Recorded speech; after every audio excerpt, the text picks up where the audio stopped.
Si vous avez l'impression que votre enfant manque un petit peu de variété ou de diversité, c'est-à-dire qu'on n'a peut-être pas suffisamment de nutriments clés, et ici je parle de la vitamine D, du zinc, de la vitamine C, du fer, des oméga-3, n'hésitez pas à consulter un professionnel de la santé, un professionnel de la nutrition pour qu'il puisse bien évaluer les apports nutritionnels de l'enfant et, au besoin, suggérer un supplément tout simplement.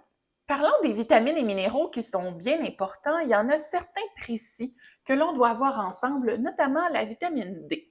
En fait, la vitamine D, elle est importante dans la régulation de certains gènes qui sont impliqués dans l'immunité. Il y a plusieurs études cliniques aussi qui ont été faites chez les enfants, chez les adultes, qui nous ont démontré qu'une carence en vitamine D était associée à des taux plus élevés d'infection, d'auto-immunité, d'allergie. C'est donc recommandé vraiment de faire le plein de vitamine D au quotidien. Alors, chez les 12 mois et moins, on recommande un 400 unités internationales et chez nos tout-petits jusqu'à l'adolescence, un 600 unités internationales. Bon, la vitamine D, on la retrouve seulement dans les œufs, les poissons gras, puis dans les produits laitiers qui en sont enrichis. Donc, c'est très difficile d'atteindre vraiment les besoins recommandés. D'où le fait que plusieurs professionnels de la santé vous suggéreront, en fonction de l'évaluation nutritionnelle, de compléter avec un supplément. Donc, je vous invite à consulter votre professionnel de la santé pour en savoir davantage de ce côté-là, puis de miser au quotidien quand même sur les aliments qui en contiennent. Outre la vitamine D, les oméga-3. Les oméga-3 sont très, très importants puisqu'ils peuvent jouer un rôle crucial dans l'immunité de l'enfant en réduisant finalement la réponse immunitaire, la réponse inflammatoire dans un contexte d'inflammation, par exemple.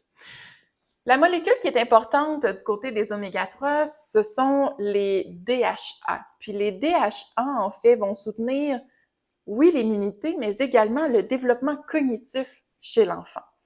Par contre, c'est plus difficile de le retrouver dans l'alimentation.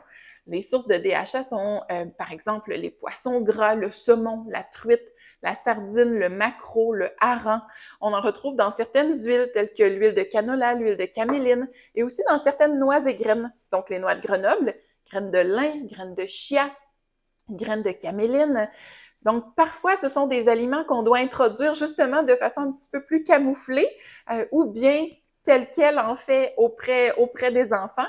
Quoi qu'il en soit, en fonction des goûts et aversions, essayez tout de même d'en intégrer une source à tous les jours et de voir la pertinence d'un supplément selon ce que vous dira votre professionnel de la santé, évidemment. 3 autres vitamines et minéraux très importants, vitamine C, zinc et fer, qui sont bien reconnus en fait pour leur rôle dans l'immunité.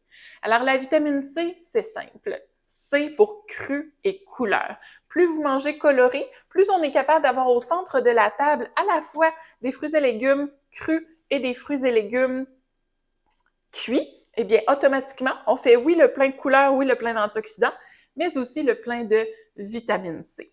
Du côté du zinc, bon, parfois, c'est une carence qu'on voit, autant le fer et le zinc, là, c'est une carence qu'on voit un petit peu plus souvent, en fait, chez les enfants. Donc, est-ce qu'on a besoin d'aller vers un supplément ou non? Ce sera en fonction, évidemment, de l'évaluation nutritionnelle et de ce que le médecin vous dira. Toutefois, ce qu'on peut faire en attendant, c'est de maximiser en fait les sources alimentaires de zinc et de fer. Donc le zinc, on le retrouve majoritairement dans les viandes, les volailles, les fruits de mer, de même que les noix et graines et les légumineuses.